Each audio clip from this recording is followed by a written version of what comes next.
Police वसाहतीतील इमारतींची दुरुस्ती, हक्काची घरे इत्यादी योजना मुख्यमंत्री तथा गृहमंत्री देवेंद्र फडणवीस यांनी आणल्या आहेत। या योजनांना प्रशासकीय स्तरावरती गती देण्यात यावी, तसेच उपलब्ध मोकळ्या भूखंडावरती पोलिसांसाठी बहुमजली इमारत उभी करण्यासाठी निधीची तरतूद करण्यात यावी, अशी मागणी आमदार केळकर यांनी अधिवेशनात केली आहे। 24 तास कायदा सुव्यवस्था सांभाळण्यासाठी कार्यरत असणाऱ्या ठाण्यातील पोलिसांच्या घराचा प्रश्न आमदार संजय केळकर यांनी उपस्थित केला। वर्तकनगर आणि पोलीस मुख्यालय परिसरात पोलिसांसाठी इमारती असून तेथील विविध सेवा सुविधा घरदुरुस्तीसाठी पाठपुरावा केल्यानंतर 67 कोटींचा निधी देण्यात आला। मात्र या कामासाठी प्रशासकीय स्तरावरती आणखी गती देण्याची मागणी केळकर यांनी केली आहे। अद्याप अनेक पोलिसांना या योजनेचा लाभ मिळाला नसून पोलीस वसाहतीत उपलब्ध भूखंडावरती बहुमजली इमारत उभारता येईल, त्यासाठी आवश्यक निधीची तरतूद करण्यात यावी, अशी मागणीही त्यांनी केली आहे। अधिवेशनामध्ये केळकर यांनी ठाण्यातील विविध मुद्द्यांना हात घालत स्थानिक प्रशासनावरती आगपकड केली आहे। रस्ता रुंदीकरणाबाबत बाधित झालेल्या कुटुंबांचे 10 वर्ष पुनर्वसन करण्यात आलेलं नाहीये। रहिवाशांना आजही महापालिकेमध्ये हेलपाटे मारावे लागतात। त्यामुळे आजवर कोणकोणत्या योजनांमध्ये किती कुटुंब बाधित झाली, किती जणांचं पुनर्वसन करण्यात आलंय, किती घरं उपलब्ध आहेत याची माहिती घेऊन याबाबत श्वेतपत्रिका काढण्याची गरज केळकर यांनी व्यक्त केली आहे। बाधित रहिवाशांना रेंटल इमारतींमध्ये घरं देण्यात आली, पण सुविधांअभावी रहिवाशांना नरक यातना भोगाव्या लागत आहेत। दुरुस्तीची कामं रखडली असून बंद लिफ्टमुळे नागरिकांना 10 ते 12 मजले पायी चढून जावं लागत आहे। याकडे अक्षम्य दुर्लक्ष करणाऱ्या अधिकाऱ्यांवरती कठोर कारवाई करण्याची मागणी केळकर यांनी केली आहे। 93च्या प्रस्तावावर बोलण्यासाठी या ठिकाणी मी उभा आहे। अध्यक्ष महोदय, या प्रस्तावाच्या निमित्ताने अनेक विषय जे आहेत ते या प्रस्तावामध्ये अंतर्भूत केलेले आहेत अध्यक्ष महोदय।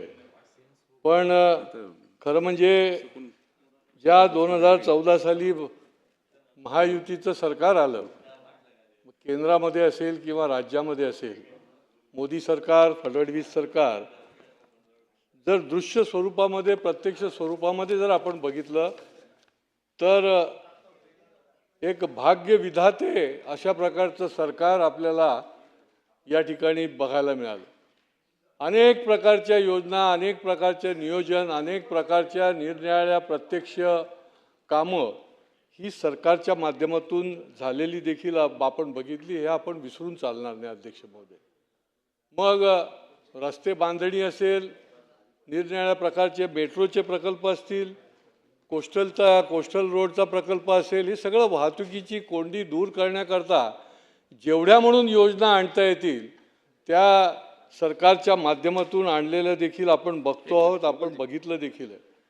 अंतर्गत मेट्रोचे जाळं असेल, भुयारी मार्ग असतील, निरनिराळे महामार्ग रस्त्याचे असतील, आणि त्याच्यामुळे खऱ्या अर्थाने महाराष्ट्राला एक भाग्यविधाते सरकार बनून या ठिकाणी मिळालं। म्हणूनच महाराष्ट्राच्या जनतेने पुन्हा पुन्हा केंद्र सरकारमध्ये असो, मोदीजींनी तर रेकॉर्ड ब्रेक त्या ठिकाणी पंतप्रधान पद म्हणून तिथे काम करतायत, आणि या ठिकाणी देखील महायुती सरकार तिसऱ्या वेळेला या ठिकाणी काम करते।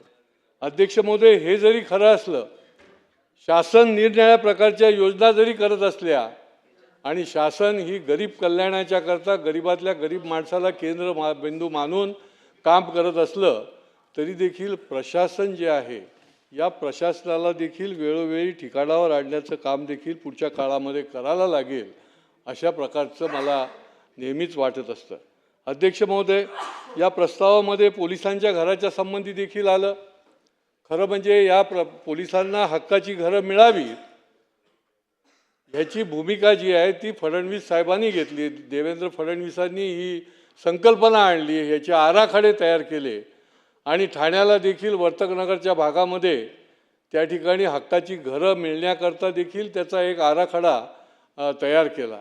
अध्यक्ष महोदय, परंतु प्रशासकीय त्रुटीमुळे निरनिराळ्या ठिकाणी हक्काची घरं मिळण्याकरता ज्या गोष्टी करायला पाहिजेत, मग म्हाडाच्या माध्यमातून असेल किंवा निरनिराळ्या भूखंडाच्या माध्यमातून त्यांना इमारती बांधण्याचा पुनर्विकास करण्याच्या माध्यमातून असेल, परंतु प्रशासनाच्या दिरंगाईमुळे या योजना ज्या आहेत त्या मागे पडल्या। त्याला गती देण्याचं देखील काम करण्याची गरज आहे अध्यक्ष महोदय।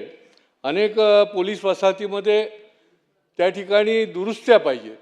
शेवटी पोलीस हे 24 तास काम करतात, त्यांचे कुटुंबीय देखील त्यांना सुरक्षा सुविधा, त्यांना विविध प्रकारच्या योजनेच्या माध्यमातून त्या ठिकाणी चांगलं जगण्यासाठी त्या ठिकाणी व्यवस्था या असली पाहिजे.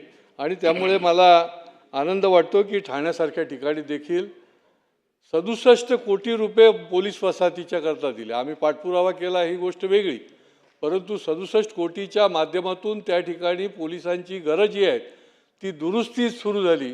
पोलिसांना त्या ठिकाणी विविध प्रकारच्या सुविधा निर्माण झाल्या आणि ती कामं जी आहेत ती निरनिराळ्या माध्यमातून आजही सुरू आहेत.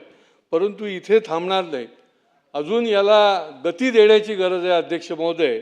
आणि विविध ठिकाणी ठाण्याला देखील या पोलीस वसाहतीच्या बाजूला जे रिकामा भूखंड आहे त्या ठिकाणी इमारत बांधण्याची गरज आहे, त्याला निधी देण्याची गरज आहे अध्यक्ष महोदय.